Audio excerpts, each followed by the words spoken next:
ભરૂચ જિલ્લા ભાજપના 13 મંડળોમાં પ્રમુખ કોણ બનશે તેની ચાલી રહેલી અટકળોનો બુધવારના રોજ અંત આવ્યો છે।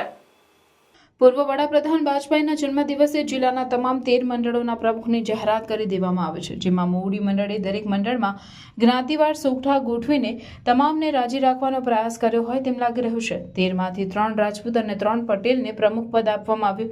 પ્રમુખ બનવા માટે દોડધામ કરી રહેલા કેટલાયના નામ યાદીમાં નહીં હોવાથી તેમનામાં નારાજગી જોવા મળી હતી।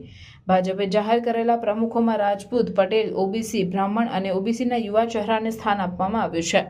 13 મંડળમાં એક પણ મહિલાને પ્રમુખ તરીકે સ્થાન આપવામાં આવ્યું નથી। એકમાત્ર નેત્રંગ તાલુકામાં આદિવાસી યુવાનને પ્રમુખ બનાવવામાં આવ્યો છે। પ્રમુખ બનવા માટે કેટલાય દાવેદારોએ અમદાવાદ અને ગાંધીનગરમાં ધામા નાખ્યા, પણ તેમનો નંબર ન લાગ્યો હોવાની પણ ચર્ચાઓ ચાલી રહી છે।